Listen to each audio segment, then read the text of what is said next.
just kick it off with this, since our pal Arthur over here is going back to court for Harvey Weinstein, who, thanks to Arthur, we talked about this, when he did it, has a new trial in New York on these criminal allegations against him that he's a sexual pervert. And Arthur represented him in the trial, but he got convicted. But then Arthur got the conviction thrown out because they let everybody and her mother take the stand, even people who weren't plaintiffs or victims alleged in the case.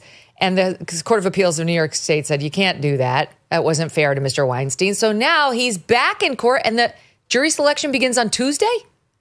Yeah, jury selection begins on Tuesday. And Megyn, that's the biggest hurdle here. It's, 90% of the cases, 99% of the cases Mark and I are involved with, you walk into a courtroom and jurors don't know who the defendant is. They don't know what the charges are. You have a clean slate. So at least you have a shot at the jury reaching a verdict based on the evidence they hear in court.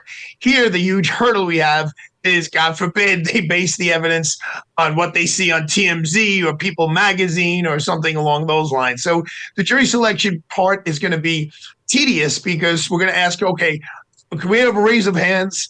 Who knows who this is? Okay, fine. And then when you say, raise your hands if you know about this case, you then need to call them in the back individually because you don't want them to blurt out, oh, yeah, I know Harvey's a rapist and he's a bad guy and he killed he killed his cat. And so one at a time, you have to ask them what they know and whether they can get over their own personal knowledge, what's in the hard drive of their brain, to then just base their verdict on the facts that they're going to hear in this trial. Not a trial in California, not a trial in New York 5 years ago, not some documentary on Netflix. So jury selection here, probably more than any case I've ever been involved with, is probably the most important part of the whole case. And Megyn, let me say something about Arthur and this case.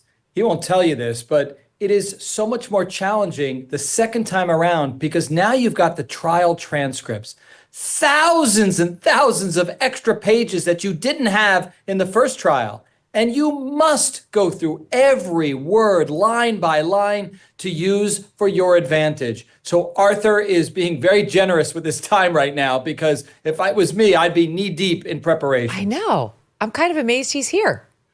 Yeah, and Megyn, talking to you as a friend, the hardest part right now, honestly, is my kids. Like I have a 3-year-old and an 8-year-old, and I barely seen them. And like Arthur's like opening day of baseball on Saturday, so I'll be there for 2 hours, and then I come back to the office, and his face just drops. He's like, "Daddy, you got to go to work again?"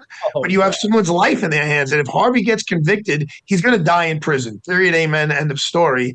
And that's an enormous amount of pressure. It's going to be a 5-6 week thing, and I will tell you this. I'll give you guys a little preview. I am seriously, this isn't puffery, seriously contemplating putting him on the stand because it's a he said, she said. There is no other evidence. There's no medical evidence. There's no video. It's just their word. And I think in today's day and age, I think a jury wants to say, look, if you didn't do it, guy, you come up here and tell us you didn't do it. So, and Mark will tell you, it's the most excruciating decision the bench has to make. But worse. Arthur, I feel for you. I'm probably going to Rikers Island this weekend to start prepping him just so that we're ready to go if he needs to take the stand. I hope it doesn't come down to it because that's the one time you cannot control that guy. And you're not going to find, it's going to be difficult to find a unanimous jury that actually likes him. And I say that generically. It's hard for all the jurors to like your client. But like can't be the goal when it's Harvey. But isn't the goal, Arthur, correct me if I'm wrong, isn't the goal, you're not going to love this guy. I concede that up front. This is not somebody you want marrying your daughter. But he did not commit sexual crimes against these women. These women said yes. These women went along with it. They had career aspirations. They didn't make clear to him that they were unwilling participants. Only after the fact, when the Me Too era came along, was it suddenly, I was a crime victim in that moment. She's good, Arthur. You should bring her on. Almost decades later with the complaints made. And it's no secret because it's out there in the public. They all received a lot of money, like hundreds of thousands of dollars. Look, we have something to work with. If this was not Harvey Weinstein, if this was Harvey Jones and a jury came in and knew nothing about this, I would be very confident right now, Mr. Eiglarsh, the two words I would love to hear is hung jury or mistrial at the end of the case, because as they said, the preconceived notions that people have going into that courtroom is really the Mount Everest we have to climb. Yeah, there's no presumption of innocence. Yeah, I know, but I have to say, like, I think maybe I'm the exception, but even though I've listened to countless testimonials by women who said that they were the victims of a Me Too situation, I think I could go in there and say, but I will judge this case based on the evidence that is put before me and figure out whether in these incidents brought to me, he committed a crime. I really think I could do it. I think my fellow New Yorkers can do it. I mean, New Yorkers are tough as balls. Like they're smart. I think you can do it. But a Manhattan jury pool where Donald Trump got 17% of the vote, I just think there's just so But inclined. It's not a Republican-Democrat thing. Republicans don't like sexual crimes. I know, but they're all about believe all women. They're all about the Attorney General, Letitia James, believe all women, believe all women. They lean heavily in that direction.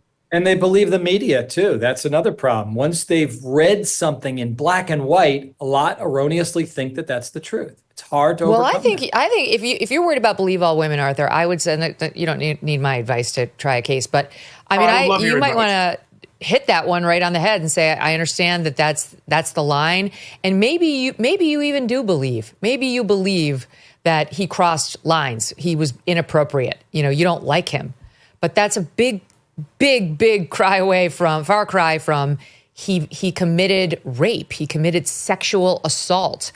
And, you know, it's either that or it's you had consensual partners who maybe were uncomfortable but didn't express it. You had people who were there, maybe they did feel duress, but without telling him until 20 years later, how was he to know? I mean, what makes it a crime is when you don't have the consent of the other woman. Like one of the women, as I understand it, Arthur, it's been a while, but she's alleging that he performed like forcible oral sex on her. And, you know, I think you could definitely fairly get into how does that happen, right? Like, how can that be done in a forcible, non-consensual way? Or is it more likely it happened where the man thought he did have permission and learned later that the woman was against her will? The state's going to get into that. That's what the prosecution has to do. And they will. And then they're going to drop it in Arthur's lap when they're done in graphic detail, leaving you with an image of how that could have happened. Since I'm getting some free legal advice here, how about this one, Megyn? Because I really think this is probably the accurate. They were kind of friends with benefits. You know, he was getting something from them, and they were going to Oscar parties, and they were going to the Cannes Film Festival, and they were having access to things that they would never have access to. These were not these caliber of people. And in return, you know, he had a nice 15 minutes, you know, in the bedroom with them. Mm-hmm. Do any of them expressly allege that they said no in the moment and that they made clear with their body language or their voice explicitly that it was a no? Well, they do now. You know, in the grand jury 6 years ago, they were it was a lot more hesitant. And now 6 years later, you know, it's much more, oh, absolutely. It was absolutely clear that that's not what I wanted. So you know how testimony develops over the course of time. Mm-hmm. All right. When he gives his closing argument, Mark, come up here and you and I can go together. Nice. Love it. This case, honestly, Megyn, this case is actually more about the opening argument. I truly believe that. I think you need to set the juror's mindset from the beginning, what they should be listening for, where the holes in the people's case is, where the evidence that they're not going to hear. They're not going to hear from any law enforcement that things were admitted to, not from any medical doctors that anyone for treatment, not from any psychologists or psychiatrists. There's no DNA, there's no video, there's no audio. It's just them. And you have to just judge their credibility, judge their body language on the stand, listen to all the inconsistencies that are going to come out, and then you tell me whether there's a reasonable doubt.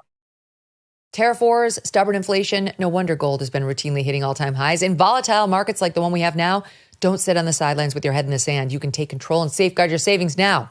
This is why so many Americans today are turning to Birch Gold Group. They've helped tens of thousands convert an existing IRA or 401k into one in physical gold. Is it time for you to hedge against economic instability with gold?